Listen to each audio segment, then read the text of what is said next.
വീണ്ടും യുഎസിനും ഇസ്രായേലിനും നേരെ ഭീഷണി മുഴക്കി ഇറാൻ രംഗത്ത്. ഞങ്ങൾ ഇതൊന്നും മറക്കില്ല, ഒട്ടും പ്രതീക്ഷിക്കാത്ത ഇടത്ത് വെച്ച് തിരിച്ചടിക്കും. ടോർപീഡോ ആക്രമണത്തിൽ അതിന് മുന്നറിയിപ്പായി തന്നെ ഇറാൻ നാവികസേനാ മേധാവി രംഗത്ത് വരികയാണ്.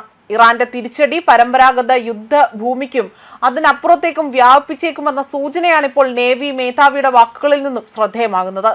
ഇതോടുകൂടി തന്നെ വീണ്ടും യുഎസിനും ഇസ്രായേലിനും നേരെ ശക്തമായ ഭീഷണി മുഴക്കിക്കൊണ്ടാണ് ഇപ്പോൾ യുഎസ് മേധാവി രംഗത്ത് വരുന്നത്. അതായത് കഴിഞ്ഞ ദിവസം അവിടെ ശ്രീലങ്കയ്ക്ക് സമീപം ഇന്ത്യൻ മഹാസമുദ്രത്തിലുണ്ടായ യുഎസ് ടോർപീഡോ ആക്രമണത്തിൽ നാവികർ കൊല്ലപ്പെട്ടതിനെ തുടർന്നുകൊണ്ടാണ് വീണ്ടും ഇത്തരത്തിൽ ഒരു ഭീഷണി മുഴക്കി ഇറാൻ രംഗത്ത് വരുന്നത്. ശത്രുവിന്റെ കുറ്റകൃത്യം ഞങ്ങൾ മറക്കില്ല, ഞങ്ങളുടെ രക്തസാക്ഷികളുടെ രക്തത്തിന് പകരം ചോദിക്കും. ശത്രു ഒട്ടും പ്രതീക്ഷിക്കാത്ത ഒരിടത്തു നിന്ന് മാരകമായ പ്രഹരങ്ങളുടെ ഒരു അളവ് അവരെ ശിക്ഷിക്കും എന്നതാണ് ഇറാന്റെ നാവികസേന മേധാവിയായ ഷംഖാർ ഇറാനി വ്യക്തമാക്കിയിരിക്കുന്നത്. അതേപോലെ തന്നെ യുഎസ് ടോർപിഡോ ആക്രമണത്തിൽ ഇറാന്റെ ഐറിസ് ദേനയിലെ നാവികർ കൊല്ലപ്പെട്ടതിനായിരുന്നു ഇത്തരത്തിലൊരു പ്രതികരണം നടത്തി രംഗത്ത് വരുന്നത്. ശ്രീലങ്കയ്ക്ക് സമീപം ഇന്ത്യൻ മഹാസമുദ്രത്തിലായിരുന്നു അമേരിക്കയുടെ ആക്രമണം.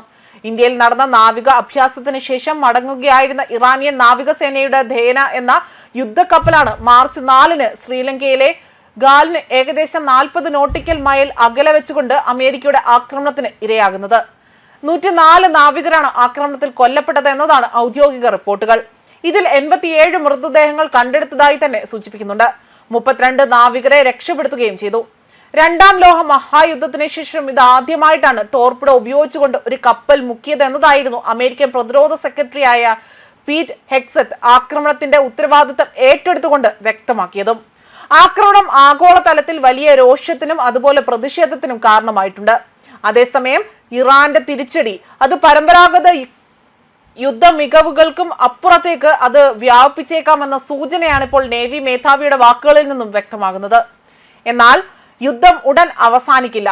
ഇറാനിലുടനീളമുള്ള സ്ഥലങ്ങളെ ലക്ഷ്യമാക്കി വ്യോമാക്രമണം നടത്തുന്നതിനാൽ തന്നെ കുറഞ്ഞത് 3 ആഴ്ചത്തെ യുദ്ധത്തിനുള്ള അവിടെ വിശദമായ പ്രവർത്തന പദ്ധതികൾ തങ്ങളുടെ പക്കലുണ്ട് എന്നതാണ് ഇസ്രായേൽ വ്യക്തമാക്കുന്നത്.